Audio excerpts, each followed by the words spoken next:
Alright, I've got a Retina 2 here, Retina 2 type 011, and the description of the problem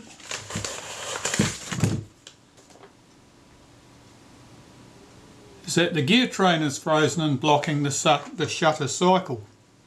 So, let's have a wee look, see what's going on. The shutter is indeed failing to complete. I'll just unlock the front cover, lift that off out of the way, take off the speed cam,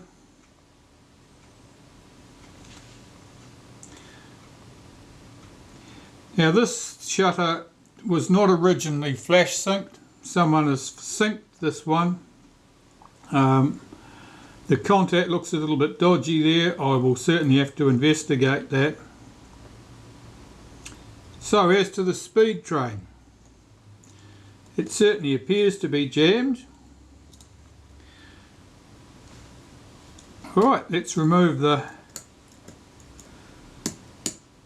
unhook the spring from the main lever.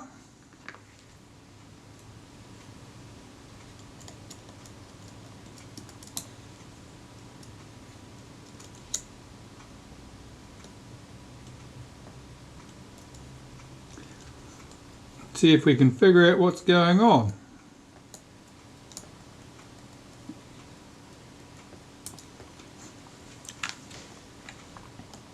Unless something like this is frozen because there's some foreign object in there blocking it, normally your problem is that the lever has moved too far in towards the centre of the shutter and is now, instead of the teeth meshing neatly like this, they are tip to tip and can't go anywhere. You get this sort of problem if somebody's been messing with the speed train and they've backed it out too far and allowed this arm, of course, to move too far in towards the centre. So I'm going to have to remove that speed train and investigate, I think. I don't like disturbing the speed train because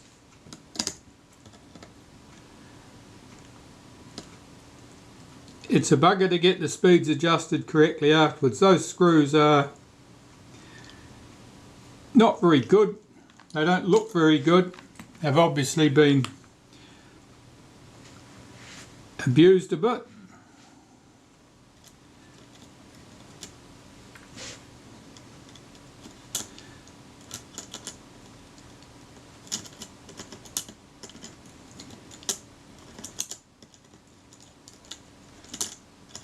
See if I can get this speed train out of the shutter.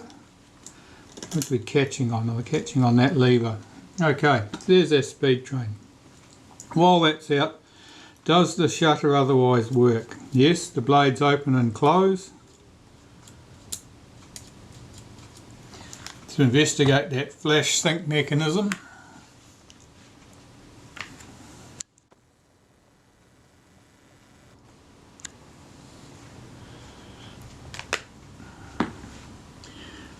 So if I hold back the pallets, this arm should move outwards of its own accord. It doesn't.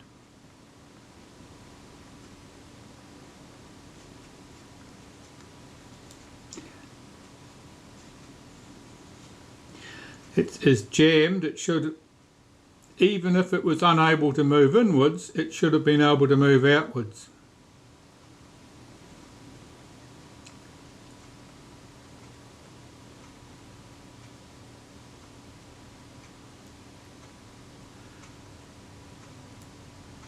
Something is frozen in there, and I'm not sure what. I'll see if I can locate the bad component. Alright, well I'll tell you what I did. Holding back the pallets with my finger, I rotated the pallet wheel, which is a star-shaped wheel, with my tip of my tweezers. And I noticed that it did move, but it was very stiff. So I put a bit of naphtha on there to dissolve any contaminants, and that freed it up quite a lot. And when I moved in one direction, the arm, which was under spring tension of course, disengaged and swung free. So the arm is not the problem. The problem is somewhere in the train of gears here.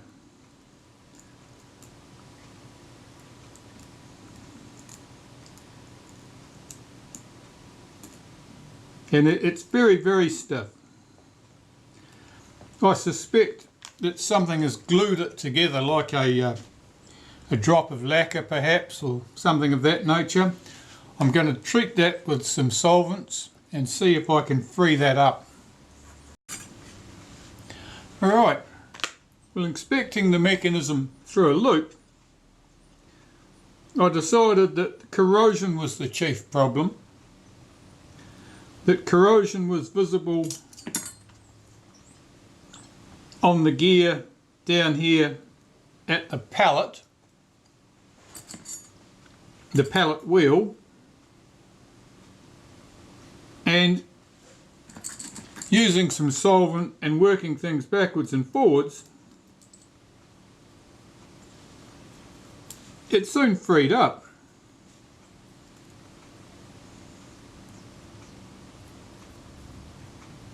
Now the arm moves in freely, the gears are all spinning freely, and our problem was simply this wheel here. Which one was it? This one here, corrosion on the axle of that wheel there, which is the pallet wheel.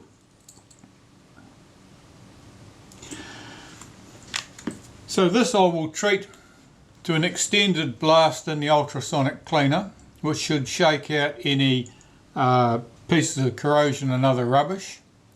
Then after that I will clean it carefully and see how it operates dry, see how it operates with a little bit of graphite powder lubricant, and if I'm happy that'll be fine. If it still appears a little bit reluctant, I will probably use some watchmaker's oil and put a tiny spot of oil on that single pivot, which I suspect was the cause of the problem. Yeah, this is just running absolutely freely now. It's exactly how they should be. Nothing is broken. It just needed to be cleaned. Okay, so I've cleaned up that speed train, and if I hold back the pallets, you'll see that the arm moves quite freely now. Those gears are rotating quite smoothly, and if I pull back the pallets slightly, you'll see that the speed train runs down quite smoothly.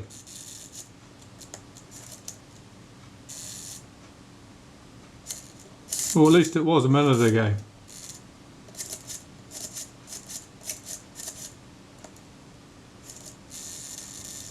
So I'm going to put the main lever back in the shutter and see how it behaves.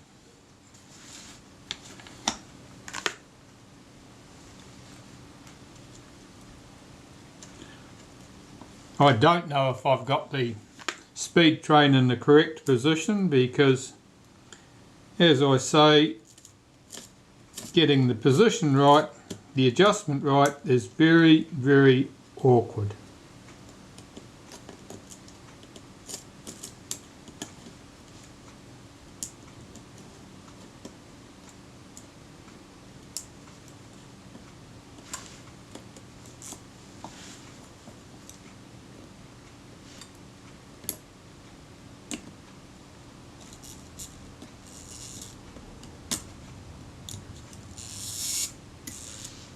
Oops, that's better.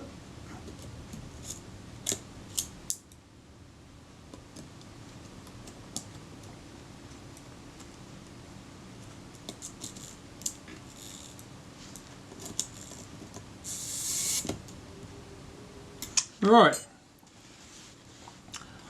I'll try putting the speed cam back in place.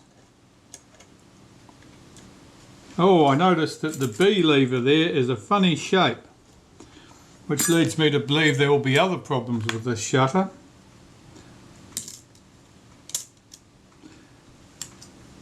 Which are completely unrelated to the speed train. Right. Yeah, the speed train, there we go.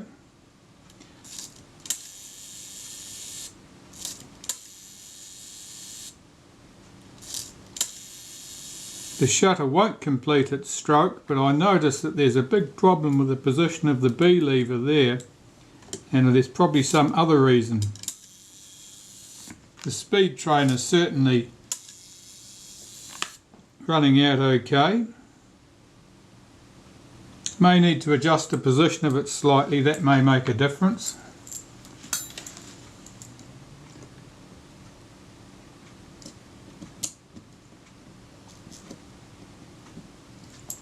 Let's try that. Getting the speeds right is usually, oh, that's looking, there we go.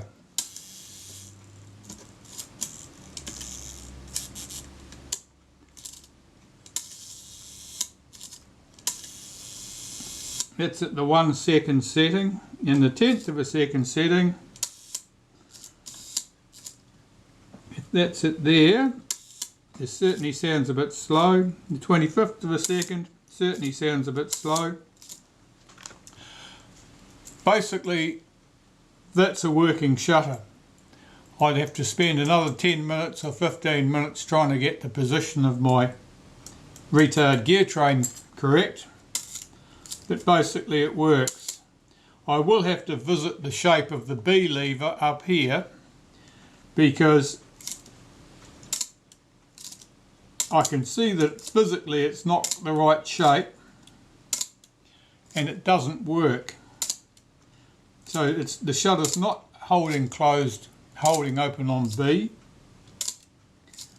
And it'll be something to do with that lever, I would imagine, because it does not look to be the correct shape to me.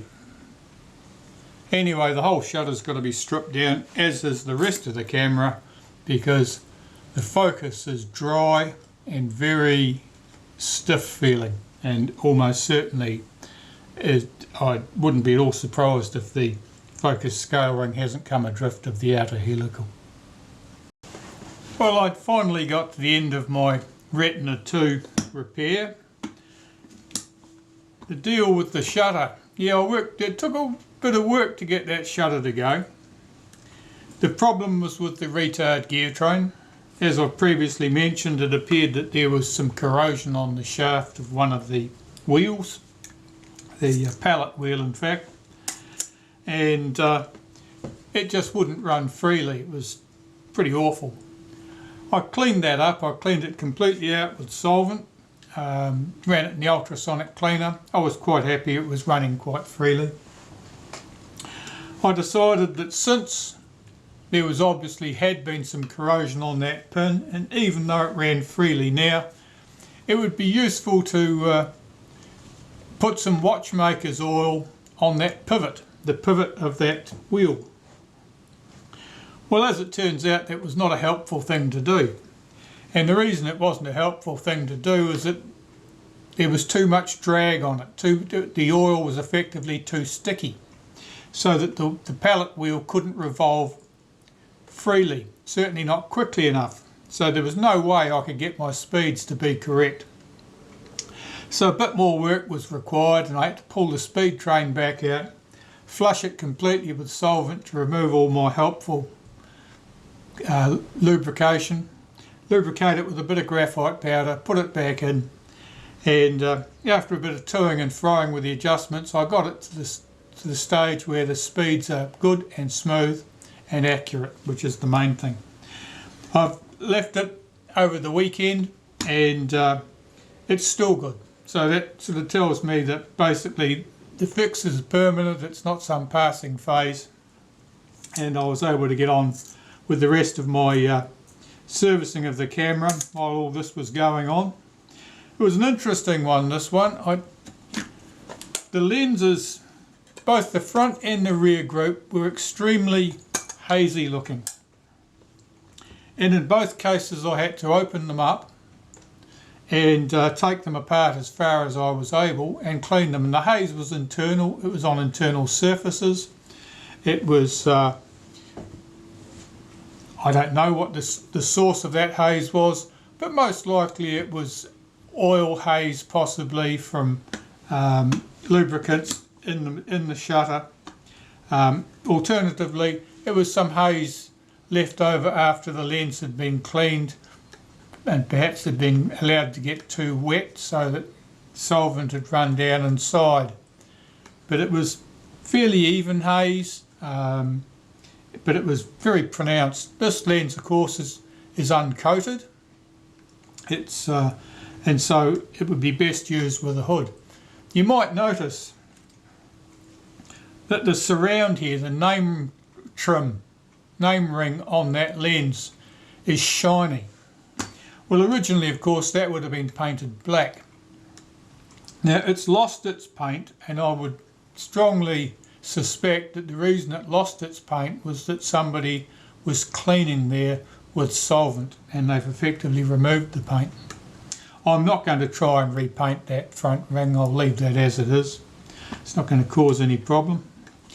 But apart from that, everything else went reasonably smoothly, except for the rangefinder. The rangefinder was fun. This is a fairly early post-war camera, and the rangefinder was not exactly as I'd expect to find it. I haven't got the parts in front of me to show you, but basically the arm on the rangefinder typically is a steel arm, and it typically has a brass or bronze bush. In this case, it had a steel bush. Now, why anyone would use a steel bush, I'm buggered if I know. It seems crazy to me. But it had a steel bush instead of a bronze or brass bush. And the bush was a very snug fit in the arm. There certainly was no room for play there at all, and was probably quite tight.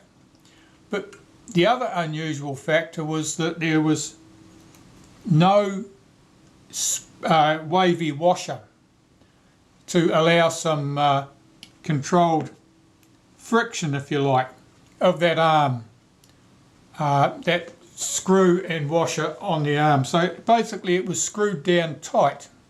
There was no room for play there, and it was basically just too stiff an arrangement. The arm would not move freely, even after it was cleaned up, even after it was lubricated, and there were no obvious problems there left. Basically, once you did that screw up, you couldn't get the arm to move freely at all. So in this case, I've used the bronze bush from a Retina IIa along with its wavy washer, and it works like a treat. It's just marvellous. But I've got no idea how this camera came to have that arrangement. What I suspect, knowing that this is a fairly early example post-war, is that at some stage when they were possibly short on parts, they grabbed a rangefinder that had been put aside at some stage and put it on the camera. It probably appeared to work fine for them at the time, and they shipped it out the door. I've never seen another Retina with that arrangement before. It's really a strange one to me, and it really did appear to me that that rangefinder was possibly a prototype, or certainly some early production, and very likely something that was never intended to be used in production, but just a part that had been popped away on the shelf. And in the post-war times, when things were scarce, particularly money, that the parts were gathered up and someone made the decision to put it into a production camera. We'll never know. So that was the rangefinder.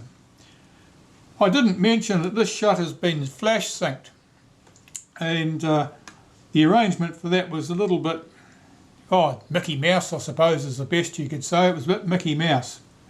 Basically, there was a piece of brass or bronze flat not a wire, it was a piece of flat, very fine, and it was jammed in behind a post inside the shutter with a bit of sellotape for insulation, and it touched the pin on the flash socket. That's all it did, it wasn't fixed to it, and the other end was set so that as the arm which swings the blade actuating ring backwards and forwards swung out towards full open, it would touch and hit the contact and make the fire your flash for you. So it was a bit Mickey Mouse. I'm sure it worked after a fashion. I'm sure it would have been much better with a bulb flash rather than an electronic flash, but that's how it was organised. I've put it back as it was. I've improved the insulation slightly using some better tape.